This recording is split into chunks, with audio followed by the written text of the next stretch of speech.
اهلا بحضراتكم معانا في قناة الابيض تي في وحلقة جديدة من حلقات التوقعات، واللي هنتكلم فيها النهاردة عن اهم توقعات ميشيل حايك للفترة المقبلة وتوقعاته للدول الاجنبية في عام 2021 وايضا 2022.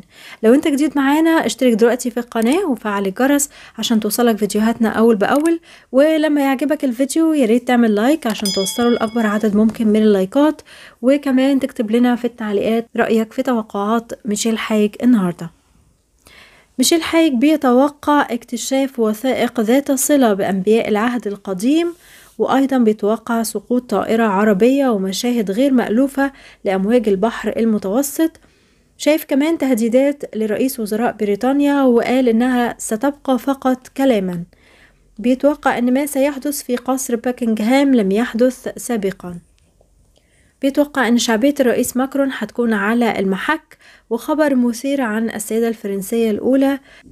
وكمان بيتوقع أن فرنسا ورئيسها هيكونوا في خطر، وهيختار الإرهاب أحد مطارات فرنسا مسرح لعملياته. بيتوقع كمان أن خط هتلر والنازية على الساحة الألمانية من جديد، وأنجيلا ميركل ووضعية مقلقة على مرأى من جمهور. كمان بيتوقع ان ايطاليا هتكون على موعد مع نكسة كارثية في عالم المواصلات، واستهداف مركز حكومي في ايطاليا، وحالة من الذعر في ايطاليا، وخلل في فريق ريال مدريد. ميشيل حايك كمان بيتوقع غيمة سوداء في افق الطيران الاسباني، وما سيحدث بين اسبانيا وكاتالونيا هو بيتوقع انه هيشبه الربيع العربي. كمان شايف فضائح في البيت الابيض ومغادرة بعض سكان البيت الابيض وعلامات شؤم. كشف التدخل الروسي في الانتخابات الرئاسية أكتر وأكتر، وبيقول إن لم ينتهي بعد دور أوباما. بيتوقع كمان ميشيل حايك إن بعض من الذعر في وول ستريت وخطر هيهدد حياة جو بايدن. مسلسل الأبراج الأمريكية لن ينتهي، ومجازر إرهابية داخل روسيا وعمليات ثأر خارجها. بيتوقع كمان إن طوارئ هتكون على أرض أحد المطارات الكندية، وانتعاش الاقتصاد الكندي بعد نكسة. وبيتوقع أن صاروخ من كوريا الجنوبية هدفه تحريك ملف السلام بمفهوم جديد. كوريا الجنوبية على موعد مع تحولات جديدة هتهز كوريا والعالم. الإرهاب مصر على إثبات وجوده في أستراليا، وحملات حكومية ومدنية بتطرف معاكس لترحيل الفكر الإرهابي من أستراليا. بعض تعدي على القوانين الأساسية بيجعل المهاجرين لإعادة حساباتهم للهجرة من أستراليا وإليها. علامات تجارية كبيرة منها شركة أمازون برسم الاهتزاز، وانقلاب ببورصة النفط، والإنتربول حدث يتحول لحديث للناس. الكشف عن أسرار الكائنات الغريبة عن الأرض، والكشف عن جريمة كبيرة محورها رجال دين كبار في الكنيسة، وهزة كبيرة في عرش ملكات الجمال في أستراليا، وأحد فروع ستاربكس وغيره من مجال القهوة لن يبقى فقط لاحتساء القهوة. أضواء العالم على اسم بيليه، ومؤسس فيسبوك وعائلته في قضية كبيرة. بيتوقع كمان ان يوم الجمعة اللي هيصادف 13 من الشهر هيشهد حادث أليم عشان يثبت اعتقاد يوم 13 الشؤم. وبيتوقع كمان ان هدف بيتسجل لصالح زعيم المعارضة التركية، والهدف ده بيقربه اكتر من الخط الاحمر. موجة مضادة بوجه شهرة الشيف بوراك، وقرب الوقت عشان يخلص احد مسارات اردوغان. توالي احداث وغليان بيخضوا اسطنبول، وبيطال صداها لأهل الحكم.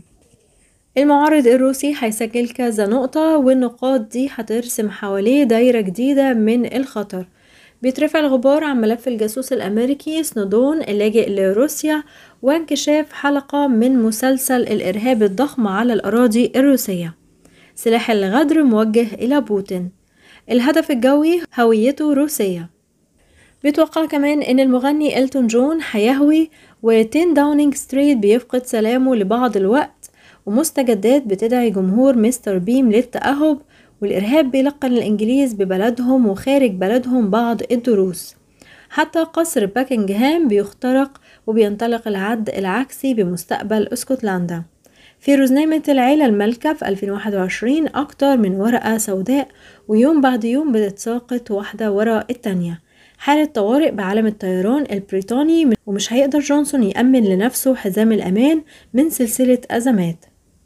بترجع ألمانيا تتصدر كرة القدم الأوروبية، وتحركات شبابية ذات نزعة نازية داخل ألمانيا وخارجها. أنجيلا ماركل بدون علمها إنها بدايرة الخطر بتعرض نفسها لأكبر المخاطر. واسم الفنان العالمي خوليو بيملى الزمان والمكان، وأهداف غير رياضية على الملاعب الأسبانية. منعطف مفصلي دقيق بمسار ومصير زين الدين زيدان، ونكسة بالسياحة ذات صلة بعالم البحر، وبانتظار إحدى السفن السياحية قصة كبيرة. إصابة بخاصرة برشلونة الفريق والمدينة، والشر بيتربص وبيشوه كنيسة ساجرادا فاميا.